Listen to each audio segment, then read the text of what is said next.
ప్రపంచ దేశపటంలో కనిపించే అతి చిన్న దేశం కువైట్. దేశం చిన్నదే అయినా విశేషాల్లో మాత్రం చాలా పెద్దది. ప్రపంచ దేశాలకు చమురును అందిస్తున్న ఈ దేశం గురించి కొన్ని విశేషాలు ఇప్పుడు తెలుసుకుందాం. ఇతర దేశాలతో పోలిస్తే కువైట్లో మంచినీరు దొరికేందుకు అవకాశాలు మచ్చుకైనా దొరకవు. తాగునీటి కోసం ఇక్కడే కొన్ని బావులను తవ్వి వాటిల్లో చుట్టుపక్కల ఉండే సముద్ర జలాలు వీటిలోకి ఊరేలా చేస్తారు. ఆ విధంగా లభించే నీటిని తమ అవసరాలకు వినియోగించుకుంటారు. ఇక్కడ ఉండే భూమిలో కేవలం 1% భూమి మాత్రమే వ్యవసాయానికి అనువుగా ఉంటుంది. పచ్చదనంతో కూడిన వనాలు ఇక్కడ కంటికి కనిపించవు. కువైట్ దేశస్థులు సాంప్రదాయక తెల్లని దుస్తుల్లో కనిపిస్తారు. వేసవికాలంలో తెల్లని, శీతాకాలంలో ముదురు రంగుల్లో దస్ దిశ అనే దుస్తులు వాడుతూ ఉంటారు.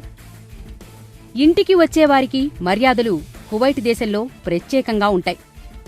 ముందుగా అతిథులకు ఆహారాన్ని వడ్డించి వారి తర్వాత తమ ఇంట్లోని పెద్దవారికి వడ్డిస్తారు. చివరగా తమ ఇంట్లోని చిన్నపిల్లలకు వడ్డిస్తారు. ఆహార పదార్థాలను వీరు ఎక్కువ భాగం దిగుమతి చేసుకుంటారు. తమ దేశం తరపున రైఫిల్ షూటింగ్ విభాగంలో ఫెహద్ ఆల్ దెహానీ అనే షూటర్ ఒలింపిక్స్లో 2 కాంస్య పతకాలు సాధించాడు. ఆ విధంగా తమ దేశపు కీర్తి పతాకాన్ని ఒలింపిక్స్ పతకాల ద్వారా చాటి చెప్పింది కువైట్. ముస్లిం సోదరులకు అత్యంత ప్రీతిపాత్రమైన రంజాన్ పర్వదినాన్ని పురస్కరించుకుని పగటిపూట కువైట్లో విందు వినోదాలు పూర్తిగా నిషేధిస్తారు. కువైట్లో జూన్ నుండి ఆగస్టు నెల వరకు అమితమైన ఎండలు ఉంటాయి. ఇక ఇక్కడ వర్షం సంవత్సరంలో 2-3 సార్లు మాత్రమే పడుతుందట. కువైట్ దేశంలో ఆయిల్ నిల్వలు అపారంగా ఉంటాయి.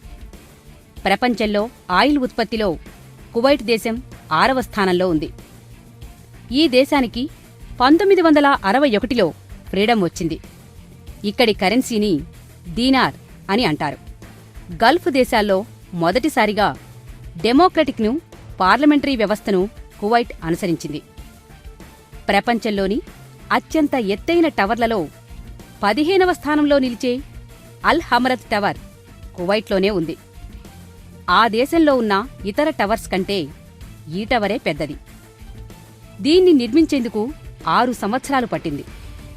దీని పొడవు 414 మీటర్లు. ఇందులో 80 అంతస్తులుంటాయి. లిబరేషన్ టవర్ అని మరొక టవర్ 2వ స్థానంలో నిలిచింది. దీని పొడవు 1220 అడుగులు ఉంటుంది. దీనిలోని ప్రత్యేకత ఏమంటే ఇక్కడి రెస్టారెంట్ గుండ్రంగా తిరిగే రివాల్వింగ్ టైప్లో నిర్మించారు. కువైట్ దేశానికి ప్రధాన ఆదాయ వనరు పెట్రోలియం. ఇక్కడ ఉత్పత్తి అయ్యే చమురు 60% ఆస్ట్రేలియా దేశానికి ఎగుమతి అవుతుంది.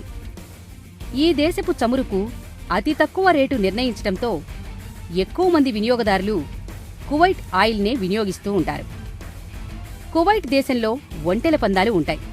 కాని ఈ ఒంటెలపై మనుషులకు బదులుగా రోబోలు రైడింగ్ చేయటం విశేషం. ఈ పందాలను అక్కడి ప్రజలు అమితంగా ఇష్టపడతారు. కువైట్ దేశంలో ప్రతి 100 మంది స్త్రీలు 150 మంది పురుషులు నిష్పత్తిలో ఉంటారు. ఇక్కడి ఆయిల్ బావుల్లో పనిచేస్తున్న వారిలో 60% మంది ఇతర దేశాలకు చెందినవారే. అణుబాంబుల తయారీ ప్రయోగాలకు కువైట్ చాలా దూరంగా ఉంటుంది. ఇవి కువైట్ దేశానికి చెందిన వింతలు, విశేషాలు.